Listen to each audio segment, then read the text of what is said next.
The crowd inside the Billie Jean King National Tennis Center went absolutely silent, then erupted in gasps. Eala, the young star from the Philippines, had just done something that no one could ignore. In the heat of a rally, she reached across the net, smacked the ball down, and immediately the umpire called interference. Was it instinct? Was it a rookie mistake? Or was it actually a legal shot that got misjudged? Replays flooded social media. Some fans shouted, "That's not allowed." Others insisted, "She got the ball clean. The umpire robbed her." And suddenly, this wasn't just a point in a match. It became a full-blown debate about the rules of tennis. So here's the bold question. Did Eala actually break the rules, or was the umpire wrong? Today, we're breaking it down. We'll look at the official rulebook, past controversies, the slow-motion replay of Eala's move, and, of course, what fans are saying around the world. By the end of this video, you'll have all the evidence. And then it's your call. Gidyois, the rulebook. What does tennis actually say? Before we can judge Eala, we've got to understand the rule she was accused of breaking. The official ITF rules of tennis, which also apply at the Grand Slams, state very clearly, a player may not reach over the net to hit the ball unless the ball has already crossed into their side. A player may follow through across the net after striking the ball, but the initial contact must be made on their side. And crucially, if a player's action interferes with their opponent's ability to make a shot, it's considered a violation. So the key difference is between a follow-through, which is legal, and an interference, which is not. Sounds simple, right? But in reality, it's one of the most gray areas in tennis. Let's look at some examples. Back in 2018, Serena Williams hit a volley against Ashley Barty where her racket clearly crossed the net, but the contact happened on her side, so it was ruled legal. Nick Kyrgios, never far from controversy, once leapt over the net and smacked down a ball after it bounced back. Also legal because the ball had already crossed over. But there are dozens of other cases where players have been called out for barely leaning forward too early, costing them huge points. That's why this rule sparks so many debates. It's not just about what you did, it's about when, where, and how the umpire sees it, and that's exactly the spotlight Eala found herself under. Slow motion breakdown. Did she cross the line? Let's freeze this moment. The ball comes spinning back toward Eala. It clips the net, floats high, and suddenly it's hanging right above the tape. This is where instinct kicks in. Eala lunges forward. Her racket comes over the net. That's undeniable. The big question is, did she actually make contact before the ball crossed to her side? Replay number 1, from the baseline angle, it looks like she swiped early. Her strings seem to touch the ball while it's still over the net. Replay number 2, from the side angle, you could argue the ball had just barely broken the plane before she struck it. And that's the razor-thin difference between legal and illegal. Now let's compare. Legal example. In 2013, Gael Monfils pulled off a similar lunge, his racket sweeping across the net, but only after the ball had crossed into his zone. That shot was hailed as pure genius. Illegal example. In 2019, during a doubles match, a player reached early and made contact before the ball crossed. Instant violation. So where does Eala's moment land? If you freeze the frame right at impact, the truth is it's still ambiguous, like even slow motion doesn't solve it completely, which is why fans erupted online. Because depending on the angle you believe, Eala either made the play of the year or committed a rookie blunder. The internet reacts. Passion versus criticism. Let's talk about what happened after the call. Twitter, Reddit, Facebook, the debate went nuclear.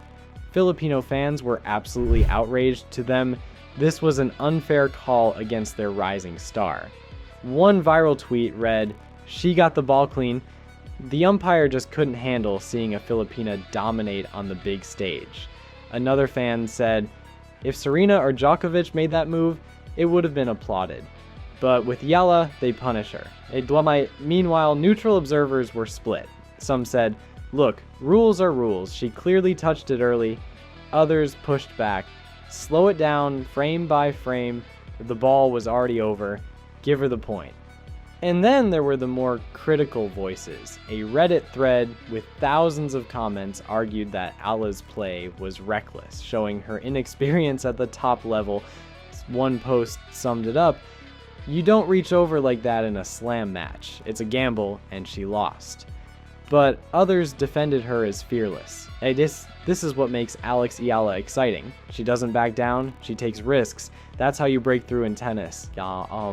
So the fan base was split right down the middle. Like, for some, she was the victim of an unfair call. For others, it was a learning moment. A fiery talent still figuring out the fine print of the game. What this means for Eala's image. Now let's go deeper. This wasn't just a single point. For Eala, it became a snapshot of her playing identity. Here's the image forming in people's minds. To her supporters, she's a fearless young star who refuses to play safe. She takes risks, and that's exactly why she's breaking barriers for Philippine tennis. To her critics, she's reckless, too eager, sometimes letting passion override precision. And honestly, both images are true. Tennis history is full of players who walk that line. Rafael Nadal was once criticized for taking wild, all-or-nothing forehands early in his career. Serena Williams was called too emotional before she became the most dominant force in women's tennis. Nick Kyrgios still gets heat for trying risky plays, even though they make him one of the most watchable players alive. For Eala, this moment could actually boost her profile. Whether fans love her or criticize her, they're talking about her. And in tennis, attention is currency. Think about it. How many young players go unnoticed in the first round of a slam? But Eala's name is now being debated globally.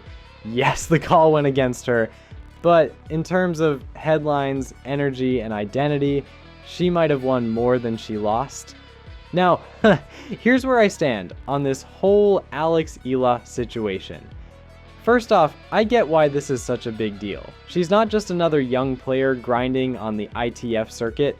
She's carrying an entire country's hopes every time she steps onto the court. That pressure is different from what most juniors or up-and-comers feel. When people say she's being overhyped by the Filipino media, I think that's missing the point. It's not hype, it's expectation. And expectation can either crush a career or fuel a breakthrough. Here's what I find interesting. Tennis history is filled with players who were either pushed too fast, too young, and ended up burning out, or players who were given time to slowly grow and eventually peak. The big question is, which path is Alex going to follow? On one hand, the controversies, like her team's disputes with tournament organizers or the debates about whether she gets wild cards she doesn't deserve, actually keep her in the spotlight. That spotlight brings pressure, yes, but it also guarantees that her name stays relevant in the tennis conversation. That matters. On the other hand, I worry about whether this attention could derail her. She's still developing her game, still figuring out her identity as a player. Too much noise off the court can easily distract from the work needed on the court.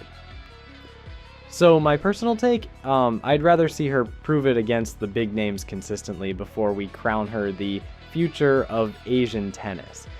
But I'll also admit this, if she embraces the fire, if she uses all this criticism as fuel, she could actually flip the script. And the same people doubting her today might be cheering for her tomorrow. So here we are.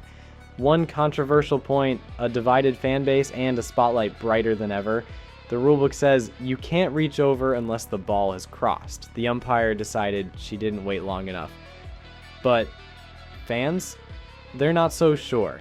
And that's what makes this so powerful. Tennis is a sport of fine margins, of human judgment, of moments that can define careers. For Eala, this could be remembered not as a mistake, but as the moment she announced to the world, "I'm here, I'm bold, and I'll fight for every point." Now we turn it to you. Do you think the umpire was right to call interference? Or should Eala have been given the point? Drop your take below. Let's settle this debate once and for all.